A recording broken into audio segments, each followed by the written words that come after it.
Can money buy everything?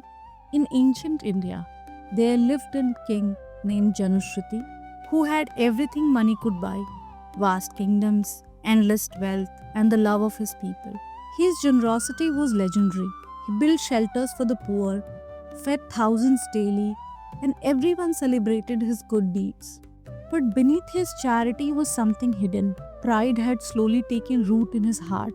Each night, he would climb to the highest terrace of his palace, look out at his kingdom, and secretly congratulate himself on his own goodness. One evening, as Janusruti relaxed on his terrace, suddenly two swans flew overhead. To his complete shock, he could understand their conversation. "Be careful, friend," warned one of the swan to the other.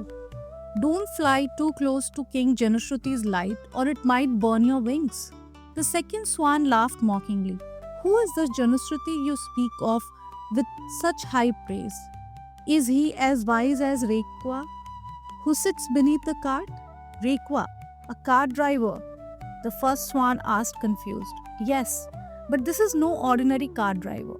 His understanding of life is so deep that all good deeds in the kingdom flow towards him like rivers to the sea. The king's charity is nothing compared to Rekwa's wisdom." These words hit Janushruti like a thunderbolt. He couldn't sleep that night, tossing and turning, his mind racing with one burning question. Who is this simple cart driver whose wisdom outshined all his wealth and generosity? At dawn, he called his chief minister. "Find me this Rekwa, the cart driver with extraordinary wisdom." And after weeks of searching, the minister returned. "My lord, we found him, a dirty, ragged man who sits beneath an old cart at the edge of distant village. The locals call him Rekwa of the cart." Without hesitation, the king gathered 600 cows, a gold necklace, and a magnificent chariot. He traveled to the humble spot where Rekwa sat quietly, seemingly unaware of the world around him. The king approached with his grand entourage and expensive gifts. "Great Rekwa, I bring you these treasures in exchange for the knowledge you possess." But then Rekwa looked up at the king with eyes that seemed to see straight through his soul. He laughed, not a happy laugh, but one filled with disappointment. "So this is how you come seeking wisdom, with cows and gold, as if knowledge were something to be bought and sold. You think you can purchase understanding like items in a market? Take your riches and leave. Come back only when you truly seek wisdom, not a transaction." The king stood frozen, totally humiliated in front of his entire entourage. No one had ever rejected his gifts or spoken to him so directly before, and yet something in Rekwa's words rang true, cutting through his pride like a sharp knife. King Janushruti returned to his palace, but the meeting has changed him deeply. He spent days thinking about Rekwa's harsh words. For the first time, he realized that despite all his charitable acts, they were tainted by pride and self-importance. And weeks later, Janushruti returned to Rekwa, but everything was different this time. He came alone. He carried no treasures, only a simple offering of food. He bowed low before the sage. "Teacher," he said quietly, "I come not as a king, but as a student. I understand now that wisdom cannot be purchased with gold, but only earned through humility.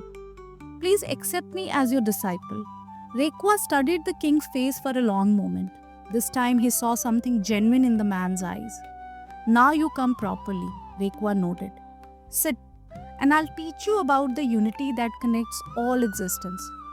How all beings are linked to one source, like countless beads on a single thread."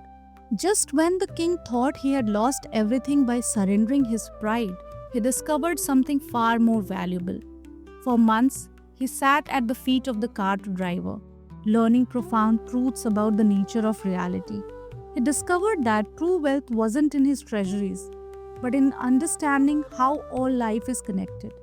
And when Janushruti finally returned to his kingdom, he ruled differently, with wisdom rather than pride, with true understanding rather than just giving handouts. This 3000 years old story from Chandogya Upanishad carries a message that might just illuminate your path forward.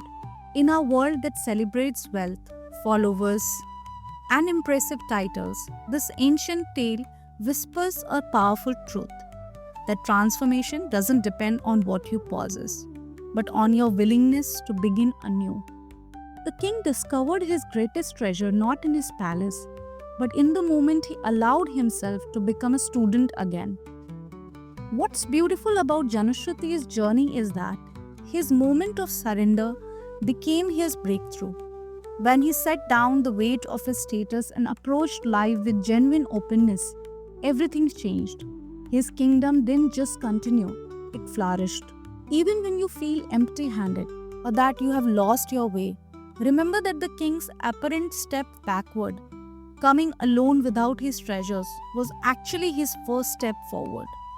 Sometimes what you feel like loss is actually the removal of what's been blocking your view. King Janushruti didn't diminish himself by kneeling before the car driver. Instead, he expanded into a more authentic version of himself, one who could truly connect with others and lead with wisdom rather than from behind walls of achievement. For anyone feeling stuck in patterns that no longer serve you, this story offers a gentle reminder that transformation doesn't require more efforts or resources. Sometimes, it simply asks for the courage to see differently and the willingness to begin again.